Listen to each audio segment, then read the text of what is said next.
Our next City Council Speaker, Mr. Elijah Diaz.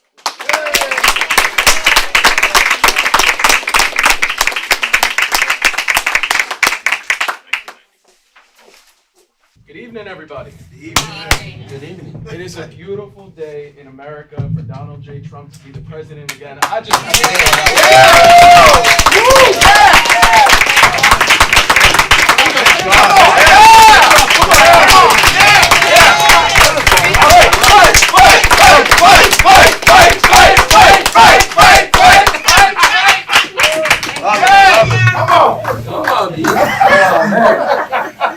as excited as I am.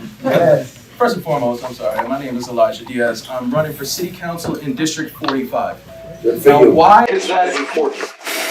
Well, it's important because at 22 years old, I become the youngest Republican candidate, not yet on the ballot, but will be on the ballot, and representing the Republican Party. Good for you.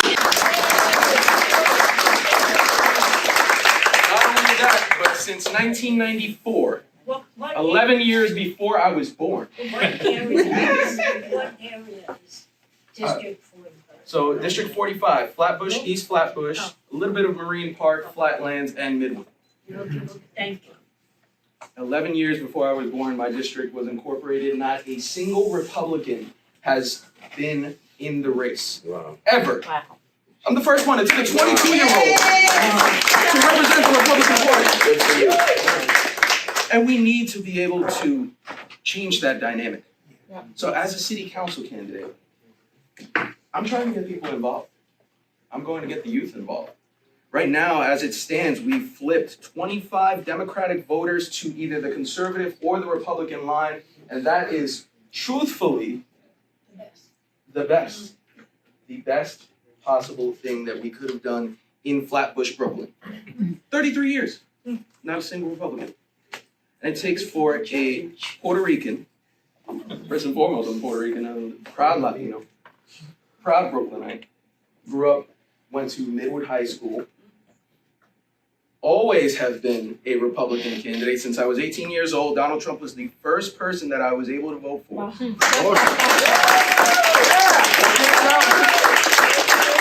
And everybody said that I was crazy. I'm 18 years old. Why am I not voting a Democrat? My whole family's a Democrat. By the way, I'm the first Republican in my whole entire family.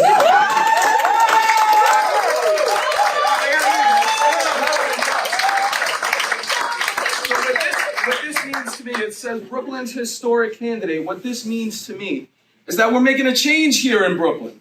We're no longer falling under this Democratic stronghold. We are the future of New York. Yeah. And we're here. Yeah. And I'm very proud. And they've told me across the board, they said, when you're considering running, why don't you run in an uncontested district? You know, it'd be a little bit easier. I said, why would I do that? And that's what Democrats do. They want the seat. They want to just get in there, rack up their dollars, and that's it. That's the end of story. The rest of you guys, the rest of you taxpayers are screwed.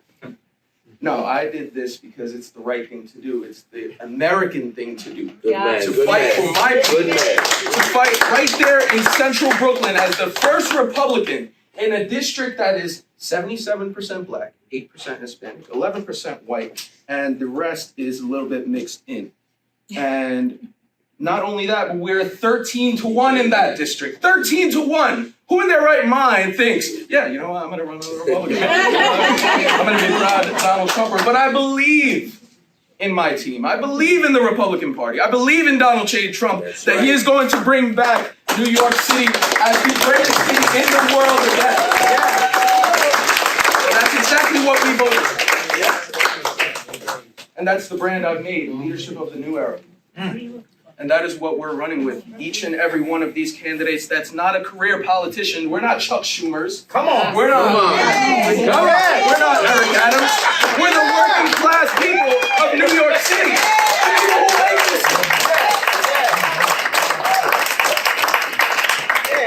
I'm known as the common sense small business candidate. At 19 years old, I dropped out of John Jay College. I went to John Jay College. I went to Purchase College. And I dropped out because of the liberal propaganda, and they forced the vaccines upon us. when I was playing baseball. We're 30 feet, 40 feet apart. Not only did we have to be vaccinated, not only did we have to be masked 30 feet apart, but we couldn't even go to school online if we weren't vaccinated. They would not allow it, and they would not return our tuition. Online. They wouldn't let us. I know. And so it takes for a Republican, and after that, I started my own business at 19 years old, the first business owner in my family. The first working business owner in my entire district. And so it takes for something like that, and it takes for Donald J. Trump. He was the first man who inspired me as an entrepreneur, then getting into politics, and I'm following his footsteps and following that in the American dream.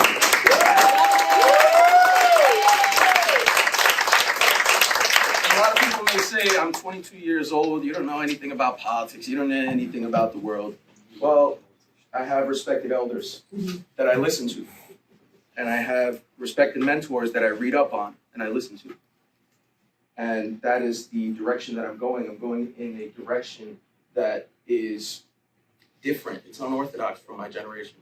You see, I'm addicted to TikTok. You see the whole weird thing going on, the whole propaganda. Oh, we want to swing this way, we want to swing this way. Okay.